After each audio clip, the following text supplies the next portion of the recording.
Assalamualaikum warahmatullahi wabarakatuh. Perkenalkan, nama saya Ine Adita Hartono dengan NIM C1C019017 kelas R13. Baiklah, di sini saya akan menjelaskan mengenai penyusunan anggaran jangka pendek dengan mata kuliah penganggaran yang diampu oleh Bapak Wirmi Eka Putra SE MSI. Berikut penjelasannya. Yang pertama yaitu pengertian anggaran jangka pendek dan anggaran jangka panjang.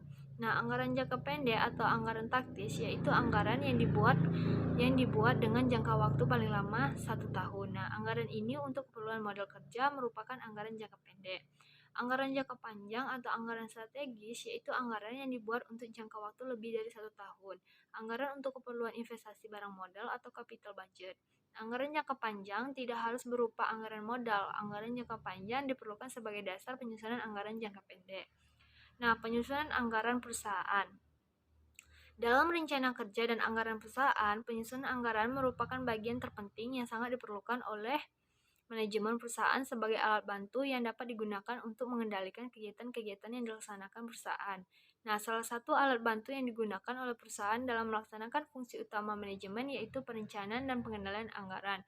Selanjutnya, suatu rencana yang baik harus didasarkan pada penelitian secara ilmiah yang bersumber dari pengalaman lalu serta mempertimbangkan aspek sosial dan lingkungan untuk kemudian diproyeksikan ke masa yang akan datang. Penjabaran rencana tersebut disebut sebagai anggaran. Selanjutnya, anggaran yang termasuk ke dalam anggaran jangka pendek. Anggaran jangka pendek yaitu anggaran operasional yang menunjukkan perencanaan operasi atau kegiatan untuk satu periode. Nah, akuntansi yang akan datang. Anggaran ini terdiri dari anggaran penjualan, anggaran produksi, anggaran pemakaian bahan langsung, anggaran pembelian bahan baku, anggaran upah langsung, anggaran pembelian biaya overhead pabrik, anggaran persediaan bahan baku dan barang jadi, anggaran biaya penjual dan promosi, anggaran biaya administrasi, anggaran kas, anggaran piutang, dan lain sebagainya. Selanjutnya yaitu anggaran kas jangka pendek. Nah, anggaran kas jangka pendek umumnya disusun dengan cara menelusuri jejak berbagai kegiatan perusahaan yang mengakibatkan terjadinya arus fisik masuk dan arus fisik keluar.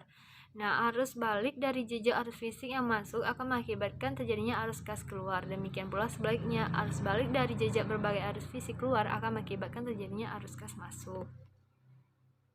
Nah, skema berikut ini akan memberikan gambaran yang jelas adanya berbagai keluar dan masuknya arus kas dan arus fisik. Nah, dapat kalian lihat ya, di bawah itu terdapat skema arus fisik dan arus kas.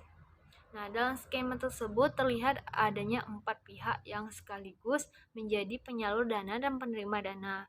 Mereka itu adalah perusahaan yang melaksanakan proses produksi barang atau jasa sebagai pihak pertama dan pengambil inisiatif atas terjadinya keseluruhan arus kas dan arus fisik dalam keseluruhan sistem itu. Nah, kemudian para rekan atau pemilik faktor produksi yang bergerak dalam pasaran faktor produksi dan pengambil inisiatif atau terjadinya keseluruhan arus kas dan arus fisik dalam keseluruhan sistem itu. Selanjutnya yaitu konsumen dan pembeli. Produk perusahaan merupakan pihak yang membutuhkan produk perusahaan untuk dikonsumsikan secara sendiri atau dijual kembali. Selanjutnya yaitu pemilik dana atau pemerintah adalah sebagai pihak yang mempercayakan modalnya untuk digunakan oleh perusahaan. Nah, di antara keempat pihak yang membentuk sistem itu terjadilah arus fisik maupun arus kas yang merupakan arus masuk maupun arus keluar di antara mereka satu sama lain. Arus fisik masuk terjadi pada saat perusahaan membeli berbagai faktor produksi yang dibutuhkannya dan sebagai gantinya terjadi arus kas keluar pada saat perusahaan membayar faktor produksi yang digunakannya dalam proses produksi tersebut. Nah, arus fisik keluar ini terjadi pada suatu perusahaan berhasil menjual produk pada pembeli atau konsumen. Sebagai gantinya terjadi arus kas masuk pada saat pembeli membayar harga pokok yang dibelinya. Nah, arus kas masuk dan arus kas keluar yang terjadi di antara rekanan, perusahaan, dan konsumen membentuk transaksi rutin atau transaksi operasional yang sifatnya kontinu. Nah, sekian, terima kasih. Itulah penjelasan dari saya. Apabila terdapat kesalahan, saya mohon maaf. Saya akhiri. Wassalamualaikum warahmatullahi wabarakatuh.